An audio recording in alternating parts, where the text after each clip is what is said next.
And so we're going to go on to our next presenter. In this case, we're going to Mark and Karen Lucas. And so we're going to now turn over to Mark and Lucas. And I guess you guys are off mute. You got the floor. Thank you. Thank you very much. Karen and I are organizers for Yuri's Night Global. We started about 6 years ago with Yuri's Night LA and have since progressed into the global realm. A little bit about what Yuri's Night is. Yuri Gagarin, for most of you, was the first man ever to circle the Earth.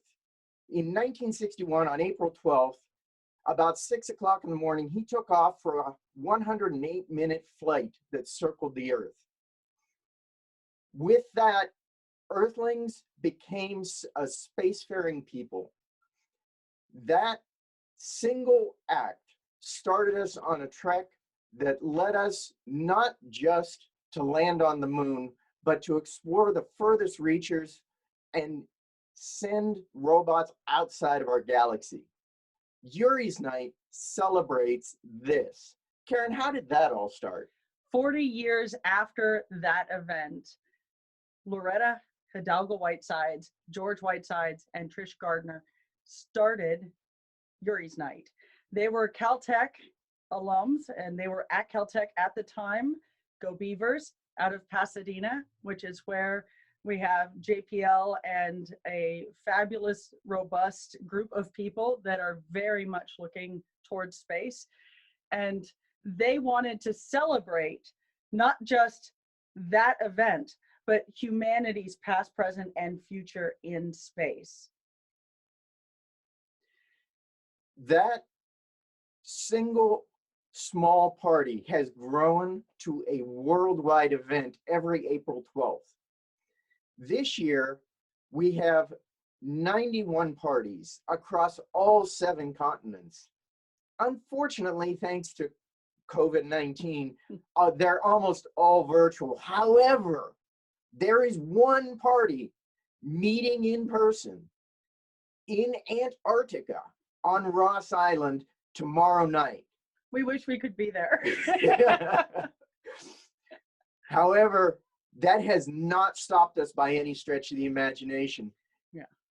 Normally, we have Yuri's Night LA as a flagship, one of the flagship parties.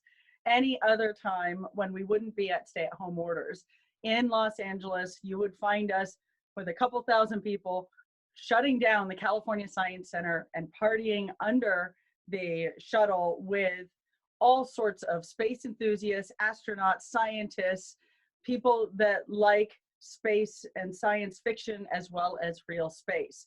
Our goal is to essentially democratize space, and we all can get there together. And we really want everybody to know, young and old, that there is space for everyone.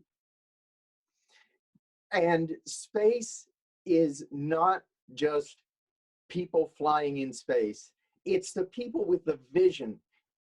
Yuri's Night LA and Yuri's Night Washington, D.C. and Yuri's Night Moscow, all these places, you'll see people who are both engineers and space enthusiasts. It's one of the few places you'll see a stormtrooper shaking hands with a Klingon. We have a great lineup because we did go virtual, and that's actually happening today, 4 p.m.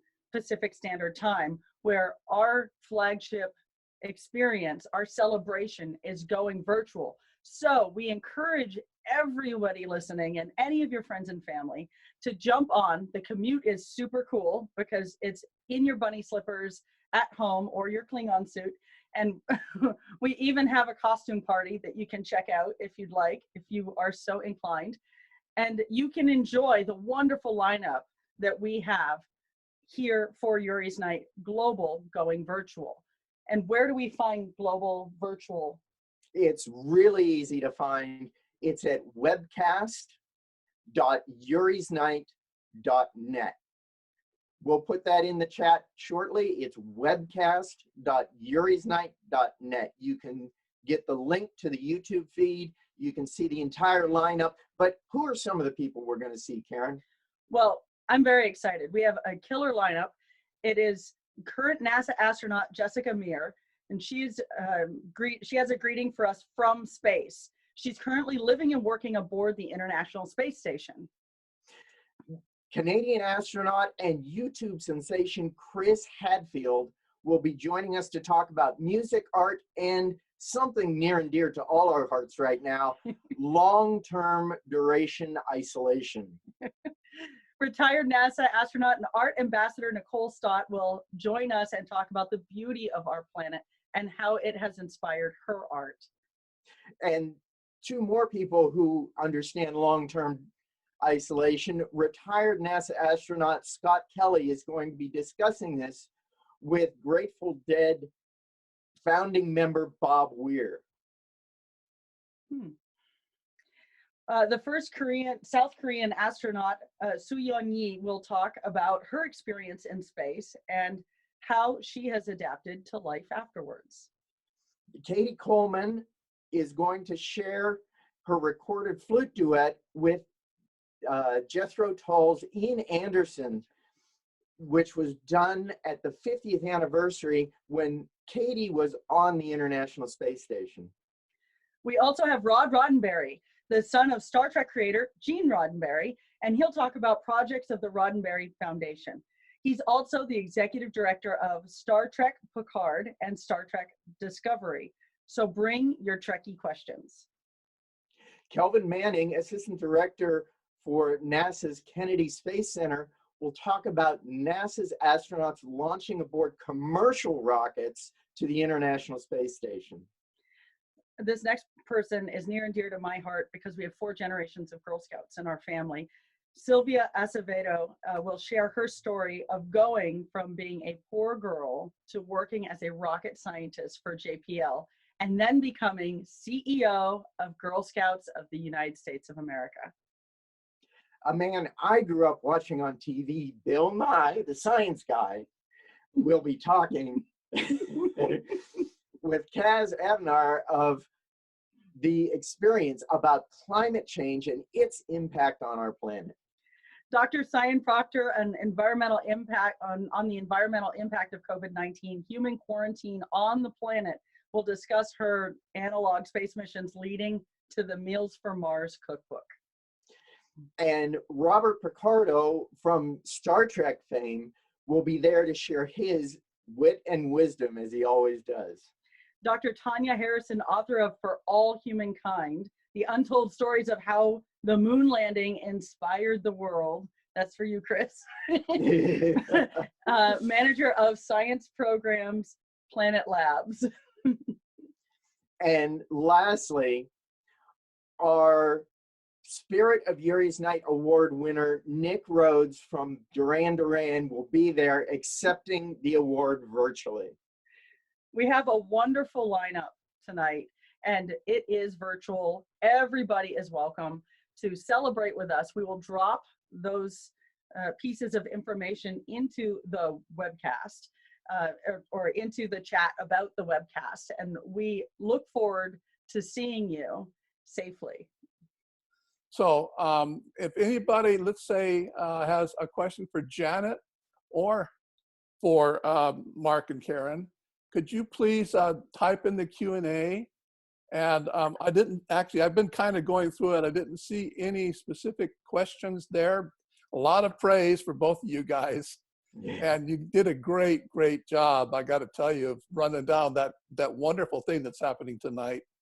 We are so thrilled. Thank you so much for having us on Breakfast on the Moon. We brought our coffee, although it wouldn't be good in zero gravity. Okay, I have one question. Can you confirm the start time for the Yuri party? It starts at 7 o'clock Pacific time. 7 p.m. Pacific time. Is that correct? It looks like 4 p.m. our time. 4 p.m. our time. It's 4 p.m. our time, 7 p.m. Florida time, because we have Yuri's Night Space Coast and DC. Oh, I see. So they're saying 7 p.m. because Eastern Standard Time is 7 p.m. We will be good to go here in Southern California and on the West Coast at 4 p.m. Okay. There we go. Yeah. Good to have that. Yes. Good to have that straight. 4 o'clock. Yes. So And we'll We don't throw have that in the chat as well for you.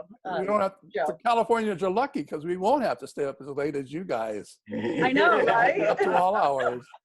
Absolutely. So I don't actually, Janet, I didn't see any questions for you, but if any panelists had anything. Kevin, thank you so much. I see in the chat, Kevin's like, "Oh, I love your sweatshirt. I rightfully stole this from my husband because he wanted to honor Bill Nye. The Planetary Society is also based in Pasadena, California, and we have a lot of our Yuri's Night organizer events in and around Southern California at Caltech or Planetary Society, Right. Subtractive. So thank you very much. I like it almost as much as he does when he gets to wear it. So let's hope that this is the beginning of a beautiful friendship between the National Space Society and Yuri's Night. It is an honor to have It's the an honor. opportunity. Thank you It's an so honor much. for us as so well. much. Yes. Back to you, Joe. All right. Well, thanks, guys. I appreciate that.